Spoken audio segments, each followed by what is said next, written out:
and tomorrow the battle will be on the real world. And I believe that every champion who have been sitting here, you are ready to face the real world battle. Anyway, very good afternoon to each and every one of you. వేదికపై ఉన్నటువంటి పెద్దలందరికీ కూడా నా హృదయపూర్వక నమస్కారాలు. మరియు సనాతన ధర్మాన్ని పరంపరాగతంగా పరిరక్షిస్తున్న గురుదేవులను స్మరించుకుంటూ నేటి పిల్లలే భావన నవజీవన బృందావన నిర్మాతలుగా రాబో తరం దూతలుగా తీర్చిదిద్దడానికి ఘనమైన అడుగులు వేస్తున్నటువంటి ఉపాధ్యాయ బృందానికి అందరికీ కూడా మరొకసారి నమస్కారాలు తెలియజేసుకుంటూ ఈరోజు తాండూరు నియోజకవర్గంలో మొట్టమొదటిసారిగా కేవలం ప్రభుత్వ పాఠశాల విద్యార్థుల కోసం 6 జట్లతో తాండూరు కబడ్డీ ఛాంపియన్షిప్ ను నిర్వహించడం నిజంగానే అభినందించదగినటువంటి విషయం. ఈ గొప్ప కార్యక్రమాన్ని నిర్వహిస్తున్నటువంటి హిందూ ధార్మిక పరిషత్ సభ్యులకు మరియు టాపర్ సభ్యులందరికీ కూడా నా ప్రత్యేకమైనటువంటి అభినందనలు తెలియజేస్తూ, విద్యార్థులారా, ఈరోజు మనం ఇక్కడ కబడ్డీ ఆడడానికి రాలేదండి. విద్యార్థులారా, ఈరోజు మనం ఇక్కడ కబడ్డీ ఆడడానికి రాలేదండి. కబడ్డీ ద్వారా మన జీవితంలో ఎలా గెలవాలో నేర్చుకోవడానికి మనం అందరం కూడా ఇక్కడ ఆశీర్వాదమని తెలియజేస్తూ ఉన్నాం. కబడ్డీలో ఆటగాడు ప్రత్యర్థి కోర్టుల్లోకి అడుగు పెడతాడు. అక్కడ ప్రమాదం ఉంటుంది, అక్కడ ఒత్తిడి ఉంటుంది, అక్కడ ప్రత్యర్థులు ఉంటారు.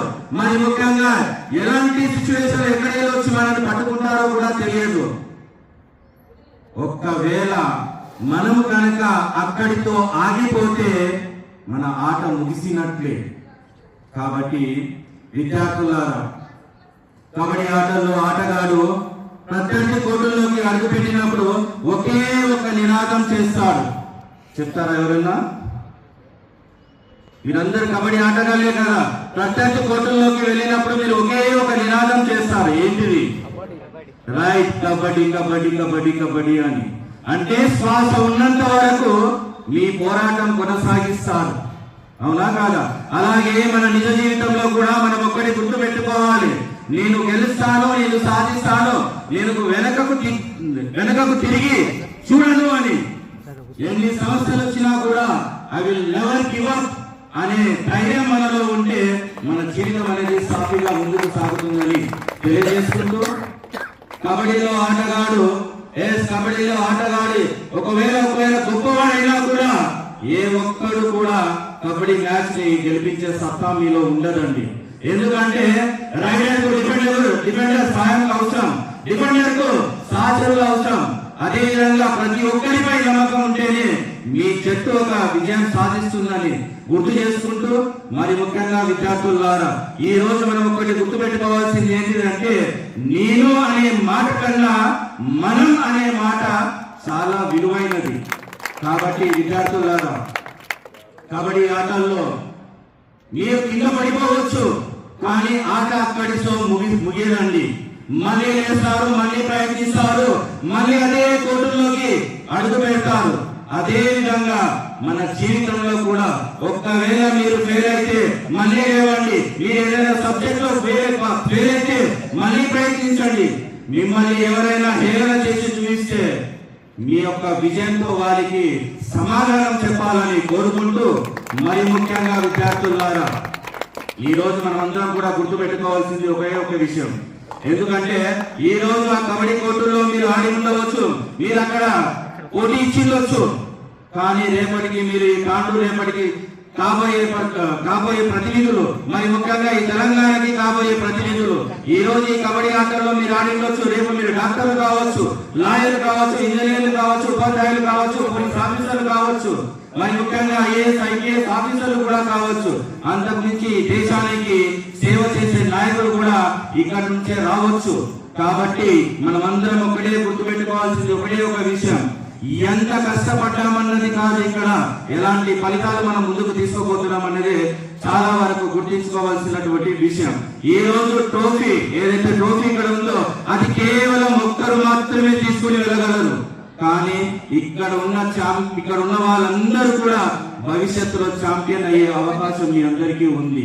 ఒక్కసారి మనం అందరం కూడా గుర్తు పెట్టుకోవాల్సింది ఏంటంటే, ఏ రోజు మీరందరూ కూడా ముందు వరుసలో ఉండొచ్చు, కానీ మనల్ని మనం కూడా ఒక్కసారి ఆత్మ విమర్శన చేసుకోవాల్సిన అవసరం ఎంతకైనా ఉంది. ఎందుకంటే మనల్ని మనం కూడా ఒక్కసారి ప్రశ్నించుకోవాలి. ఛాంపియన్ అంటే ఈ రోజు కప్పు కొట్టిన వాడే ఛాంపియనా? జీవితంలో కాదండి. జీవితంలో ఛాంపియన్ అంటే ఈ రోజు గెలిచిన వాడు మాత్రమే ఛాంపియన్ కాదండి. మనమందరం గుర్తుపెట్టుకోవాల్సింది ఏంటిది అంటే, ఈ ఓడిపోయినా కూడా లేచి నిలబడేవాడు నిజమైన ఛాంపియన్. ఎన్ని కష్టాలు వచ్చినా కూడా మన ఆనందాన్ని ముందుకు తీసుకుని వెళ్ళేవాడే నిజమైన ఛాంపియన్. అంతేకాకుండా మన లక్ష్యాన్ని ఎట్టి పరిస్థితిలో కూడా వదలకుండా ముందుకు వెళ్ళేవాడే నిజమైన ఛాంపియన్. మరి ఇతరులకు సేవ చేసేవాడు కూడా నిజమైన ఛాంపియన్ అని ఒక్కసారి గుర్తు చేసుకుంటూ చివరిగా ఒకే ఒక మాట చెప్పి ముగించే ప్రయత్నం చేస్తాను విద్యార్థులారా. ఈ రోజు కబడ్డీ మైదానంలో చాలా మంది క్రీడాకారులు పార్టిసిపేట్ చేశారు. మీకు అందరికీ ఒకే ఒక మాట, మైదానంలో ప్రత్యర్థులను ఏ విధంగా అయితే మీరు ఎదుర్కొన్నారో మీ జీవితంలో వచ్చే సమస్యలను కూడా అదే విధంగా ఎదుర్కోవాలి. ఏ విధంగా అయితే కబడ్డీ కోర్టుల్లో మీరు గీతను దాటారో అదే విధంగా మీ జీవితంలో అసాధ్యమైన గీతను కూడా దాటి ముందుకు వెళ్ళాలని ఆశిస్తున్నాను. ఈ రోజు జట్టు కోసం మీరు ఆడిన ఆట రేపు మీ జీవితానికి బలమవుతుంది అని గుర్తు చేస్తున్నాను. ఈ రోజు మీరందరూ కలిసి నిలబడితే అది ఒక బలం. అదే ఒకవేళ ముందుకు వెళ్తే అది మీకు విజయంగా భావిస్తూ, అంతేకాకుండా చివరిగా ఒకే మాట చెప్తాను విద్యార్థులారా. ఈ రోజు నా దృష్టిలో ఈ రోజు పార్టిసిపేట్ చేసినటువంటి ప్రతి విద్యార్థి కూడా విజేతలుగా భావిస్తున్నాను. ఎందుకంటే గెలిచిన వాడు కేవలం ట్రోఫీ మాత్రమే తీసుకుని వెళ్తాడు, ఓడిన వాడు అనుభవాన్ని తీసుకుని వెళ్తాడు. కానీ ఇక్కడ పోరాటం చేసిన వాడు తన భవిష్యత్తును తానే నిర్మించుకుంటాడు అని తెలియజేసుకుంటూ చివరిగా ఈ రోజు ఆట ముగిసింది, కానీ మీ జీవిత పోరాటం మాత్రం ఎట్టి పరిస్థితుల్లో ముగించకండి.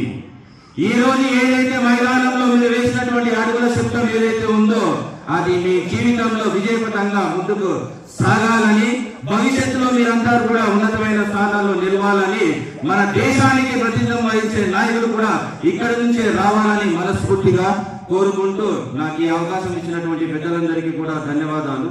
జై హింద్, జై భారత్, జై తెలంగాణ.